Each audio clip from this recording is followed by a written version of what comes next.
dear sisters, here am I again, and today I'm going to talk to you about, as I promised in our previous weeks, how we can serve our husbands in the most effective way possible, which is to pray for their needs, physical, emotional, spiritual, relational, and financial.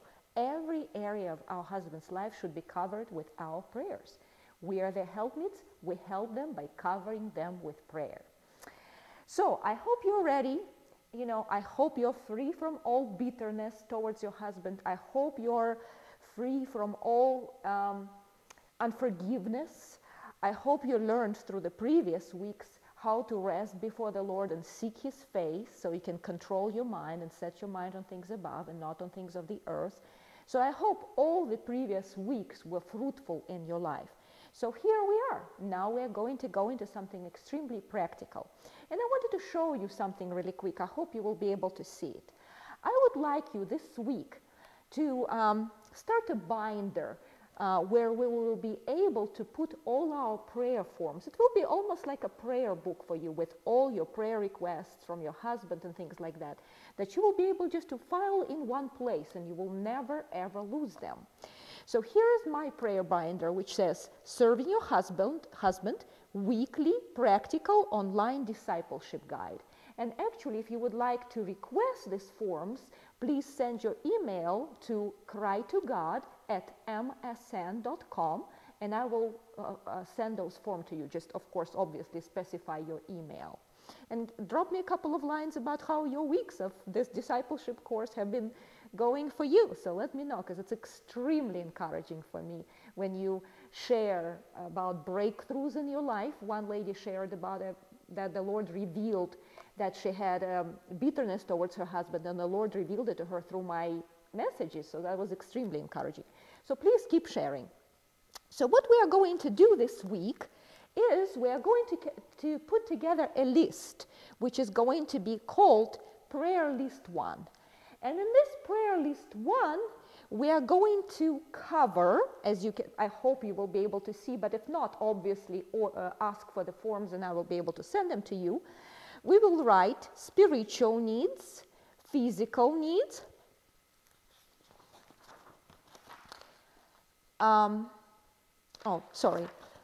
emotional needs, physical needs, spiritual needs, and relational needs. And under those needs, I'm making this job easier for you. Obviously, you observed your husband during the previous weeks and you jotted down those needs, and I did the same. And there were several new things that I've heard from my husband that I had to put on my list that I haven't heard before. So I hope you already have a list of the needs, but they are kind of scattered. But now we are going to categorize them. So in our emotional need column, we are going to write down insecurities. And every man has insecurities. You would think men are strong, but they do have insecurities. Self-confidence, which is obviously confidence in the Lord, but at the same time confidence in himself that he can accomplish things that he needs to accomplish in his life. Loneliness, your husband might struggle with loneliness. Discouragement, and Satan is definitely not resting even for a second. He is after men, a Christian man, especially strong men, and he wants to discourage them, tear them down. So we definitely need to pray for that area. And sense of accomplishment, like sometimes even, for example, my husband would tell me that during the day he would feel like he's just spinning his wheels at work and not really has a sense of accomplishment. But I pray for my husband, daily, that he would have a sense of accomplishment and that he would always feel that he is in the center of God's will for his life. So that's our emotional needs, our husband's emotional needs. Then we go into physical needs, where we will cover intimacy. Obviously, if there's any problems in your intimacy, it's not the way you truly believe it should be, not on the level that you believe the Lord can raise it up to, cover it in prayer. Health concerns, that's obvious, if your husband has any health concerns. Nourishment, just put down what your husband wants you to cook for him or prepare for him, how you can nourish him in the best way possible. Medicine, if a lot of husbands, they don't like taking medicine, They forget about taking medicine, but you can pray about that. You can pray about those needs. Exercise, if you know your husband needs to exercise or he put on some extra weight, pray about that. Just like my husband prays for me. He prays for me to exercise every day because he knows it's hard for me to lift my heavy bottom, off the couch. So he covers those needs, and I do the same for him.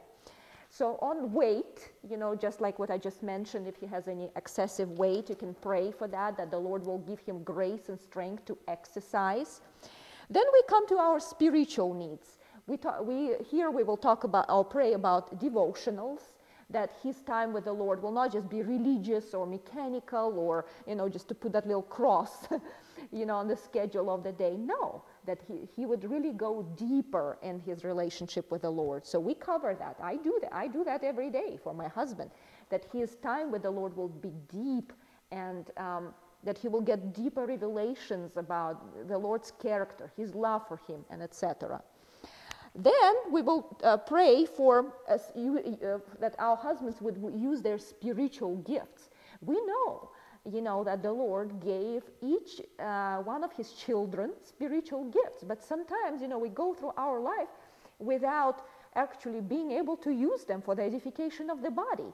But we can pray for that for our husbands, that they would use their spiritual gifts to the maximum, for the God's glory, because that's how the Lord brings glory to himself in the body of Christ, is when we use our spiritual gifts for edifying each other, like I'm doing right now for you. So, or you can do it for me when you write a little encouraging word to me about what the Lord is doing in your life.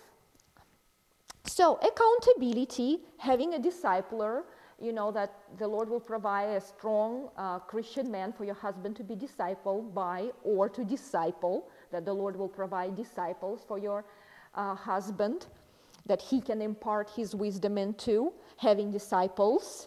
Family devotions, that your family time when you seek the Lord together, just like I do every day with my husband. We seek the Lord every night together, or, obviously on weekends, during the day, or whenever time permits, but we have specific times.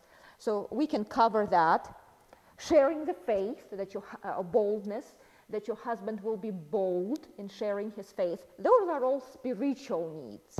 Then we go into relational or social needs. Cover in prayer his enemies, like my husband has, unfortunately, quite a number of enemies. As a lot of you know, he's an open-air evangelist, so almost everywhere we go, people hate him, unfortunately, and even a lot of Christians are against him. So I cover those people in prayer that conspire evil against him. Relatives, obviously, we cover. I cover his relatives, his extended family in prayer. Our neighbors, then church, our relationships with the body of Christ, his relationship with the body of Christ. Children, obviously, I cover my stepchildren. I have 3 wonderful stepchildren that I cover in prayer with, and actually we even have 2 grandchildren. My husband's youngest daughter has a child, Noah, wonderful, cute little boy. And we also have Kevin's son just had a little baby boy. So we are grandparents. So I cover those in prayer, obviously. And wife, isn't that interesting? In the relational relationships, I got to pray for myself. And ask my husband, I say, honey, what would you like me to pray about? About myself. Is there something special? And he would obviously always have a list for me. He said, honey, I really want you to exercise. I really want you to, seek the Lord every morning, cover me with prayer. I really want you to do this. I really want you to do that. So I put it all right here. And for co-workers, that the Lord will give him patience in working with his co-workers. And obviously financial needs, if you have any debts, you can cover those in prayer. Or if your husband is a impulsive buyer, not really careful with finances, cover that in prayer also. And so here is our list for this coming week. So start filling it out, start praying, this list over your husband, and make sure that you have a special time during the day when you pray through this list. Do not just think, it will just happen. No, have a specific time. God bless, and see you next week. Thank you.